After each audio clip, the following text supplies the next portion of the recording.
Hey Aries, this is Perrymore Tarot's daily reading for October 15th, 2025. This is for Aries. Last shuffle for Aries. Let's see what's going on.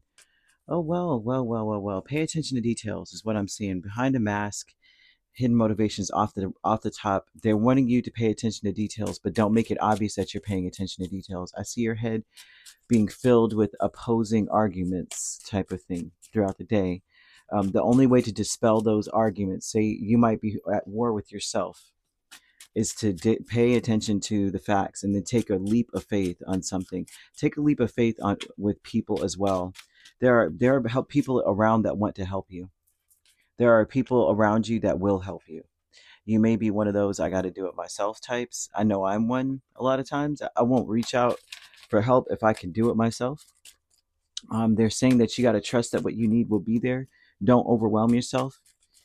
I see a lot of busy energy. You might be very booked and busy also. Today is a very booked, busy day. You want to say to yourself consistently, my ability to conquer my challenges is limitless. My potential to succeed is infinite. And by saying that, you open yourself up for other possibilities. You say, you know what, no matter what, I can make it. Even if I have to go out, reach out for help, it still can be done. The ends justifies the means. And so you want to ground yourself in what you know to be true about yourself, the gifts that you have, the talents you have, the capabilities that you have, and the fact that you have an arsenal of people around you that have other skills and capabilities. And just the fact that you built bridges with these people is a skill within itself. Not, you know what I mean? That had to be something I had to work through, to be honest, because I would hardly ever, if ever, reach out for help when I was in my youth, really. And realizing, I think it was, oh, I'm always going to butcher this, but it's probably Henry David Thoreau.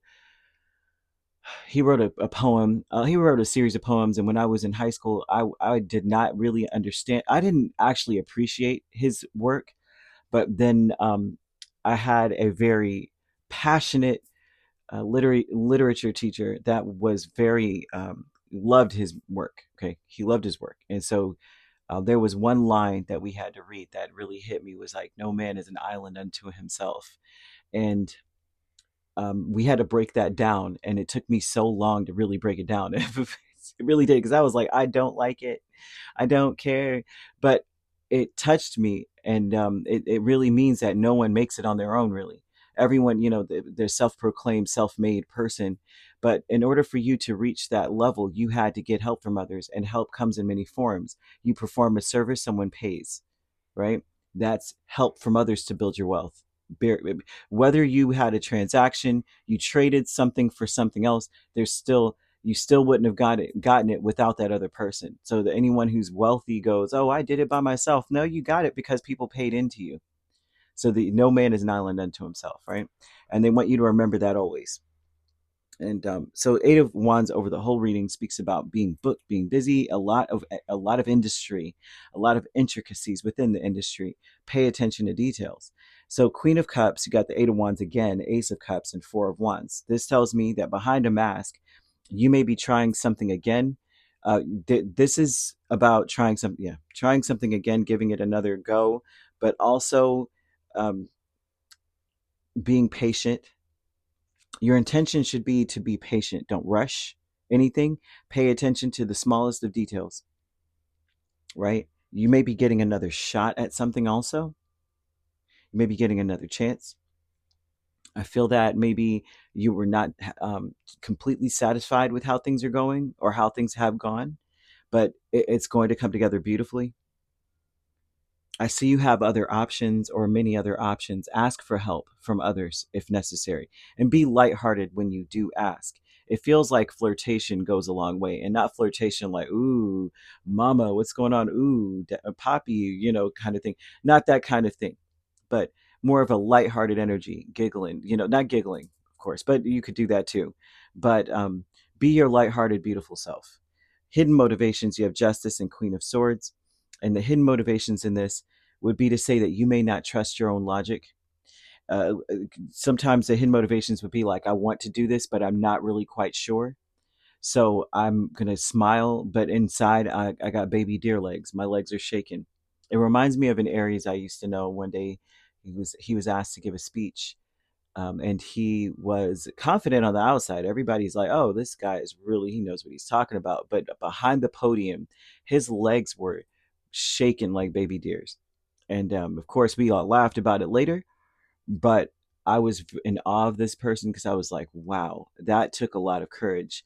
I know at that age, I would have refused.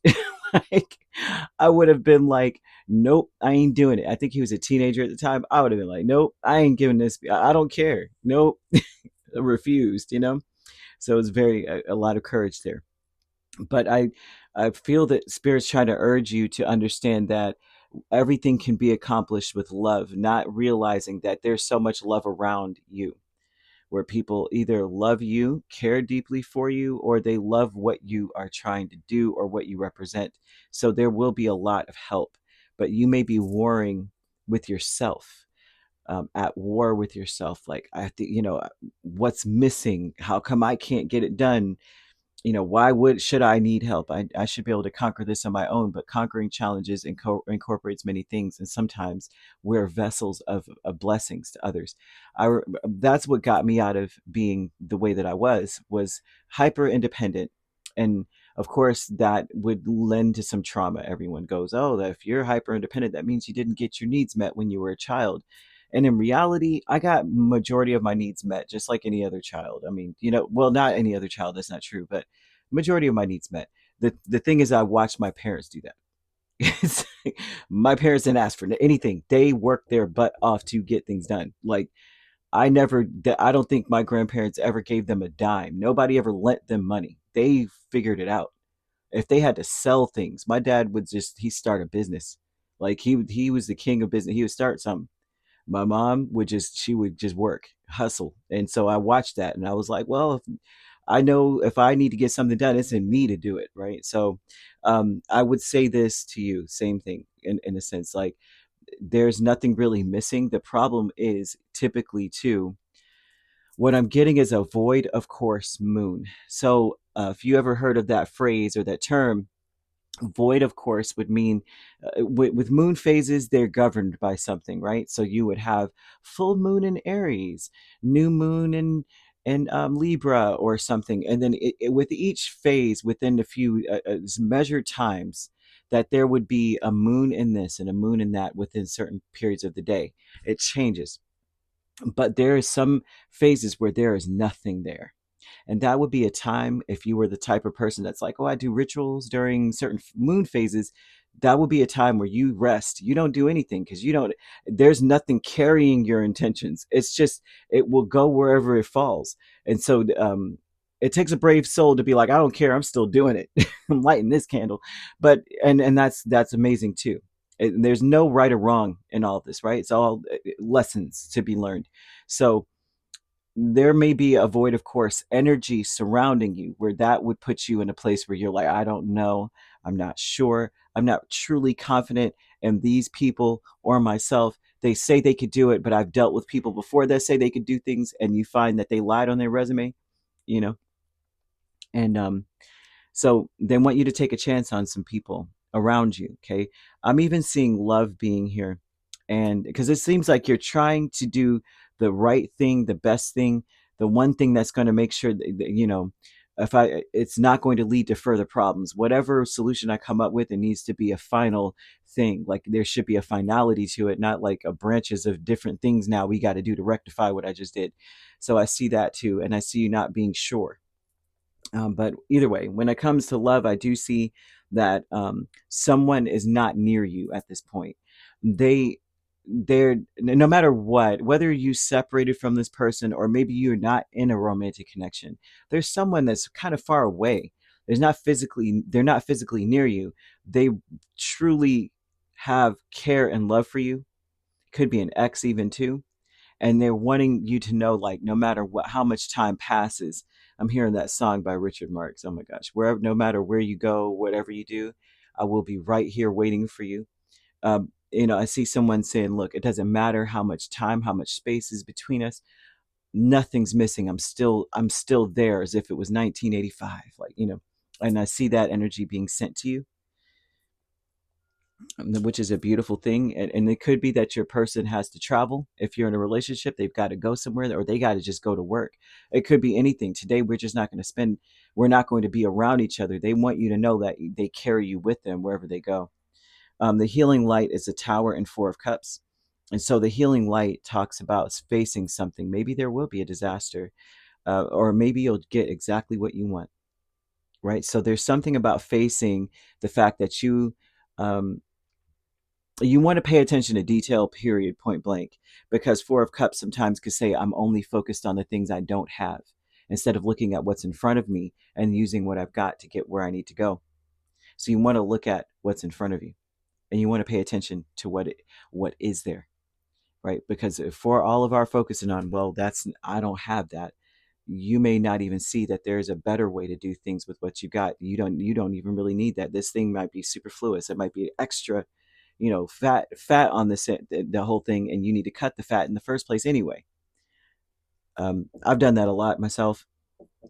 Angel number 999 I see here, and it tells me that a lot of your circumstances are truly ending, which is a great thing because it's making room for better things. If I see a significant change that you could be going through, or conclusions to things, and it's really important to start facing things from a space of like, this is just the end of the period at the end of a chapter in my book. So there's more chapters to explore, whatever is going on. That's what angel number 999 represents typically. I see South Node energy also, and the void, of course, moon. And so a lot of you may not even realize that through there's lessons. There's lessons in everything that we're dealing with today. And the South Node usually represents, you want to look into that in your chart, usually represents life lessons, karmic lessons. It represents a level of awareness, things that we need to heal, things we need to look at. And you may realize that a lot of the lessons you need to learn are housed in the things that are missing. Like, if you pay attention to detail, then you won't overshoot and overwork yourself. You would realize it's actually something quite small, not the big thing that you think that you need. All you were missing is one little minuscule thing, which is really easy to fix, rather than, like you wouldn't take a golf club to your Porsche to change out a light bulb. You know what I mean? And so that may have been what you've been doing, bringing a sledgehammer to, you know, to tighten your screw, So that's something here that they're bringing up. Great achievement is Three of Pentacles and the Wheel of Fortune. That may be just a lesson that you're going to need to figure out. And it may come up today where you may be overdoing something when you only had to do one little thing if you paid attention to the details. They're like, how did you miss that? You're like, well, I was so focused on, this mess over here that I didn't see that it's so simple. Just press that button and it's all done. But the greatest achievement of all, I see at the end of the day, is that you gain support, you gain um, a team, and things change. The Wheel of Fortune speaks of the changes that we go through. They're unpredictable, void of course energy, right? Unpredictable. It's a mutable energy, but it also means that things get better than they were the last cycle. So if a chapter is ending in your life, whichever direction of your life, the new chapter is better than the last. More details, more information, more resources, more camaraderie, more everything, right? Usually when we go through a cycle, it doesn't just put you back where you belong, it puts you up a notch. Usually it's a progression, not a restoration. You know what I mean? It's like some things go up, some things go down, but when you come back up, it's higher than you were sitting before. So I'm seeing auburn. That color usually represents grounding oneself, and many times that represents our root chakra. Uh, I've been trying to incorporate this into the readings these days because as I'm doing more research, I'm realizing that chakras are being highlighted in a lot of these readings. And your root chakra is basically the base of your, physically in your body, it's the base of your spine. It represents like your legs, your feet, your bones, your large intestine, um, pelvis, the rectum, all of those things, right? And expresses grounding, knowing who you are, having an ancient trust to know that you're here for a reason, right? And the stability and survival aspect of things. Usually, on a mundane level, it represents your basic needs, your food, shelter, water, clothing, those types of things, right? And when it's balanced, you have a healthy sense of self-preservation. Um, you're very astute, right? You're paying attention to detail. You are very persistent in enduring in something. You feel alive. But when it's unbalanced, you you feel lazy. You have persistent anxiety, right? That the analysis paralysis of it all, the stress, the sense of disconnection. Like you just feel disconnected. Like you're there but you're not there. Outer body experience, but not in a profound way, but outer body, like I'm just here. I'm just here. I don't know. The feeling, just feeling unsafe, right? You might feel even like pain or discomfort in the lower body. You might experience colon issues, frequent constipation. Frequent, it's like it's a reoccurring thing for you. Why am I always constipated? Sciatica, sciatic nerve issues in the legs and coming up to, through your spine.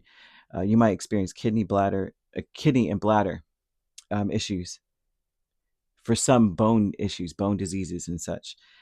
Lots of fear, powerlessness, and just not trusting anything, depression. And so what you would want to do, say you're balanced, say you're already good, you're like, I'm straight, I feel pretty confident in life, and I feel like I can protect myself pretty well. Then there's no harm in stabilizing it further, opening it further, or mm, the word that I want to use has escaped me. So, yeah, you want to use, like, as far as the stones, like if you're saying, like, I resonate more with stones, you would want to use like garnet, smoky quartz, bloodstone, red jasper, hematite. The oils, I would say scent is really important for root chakra because it represents the sense of smell.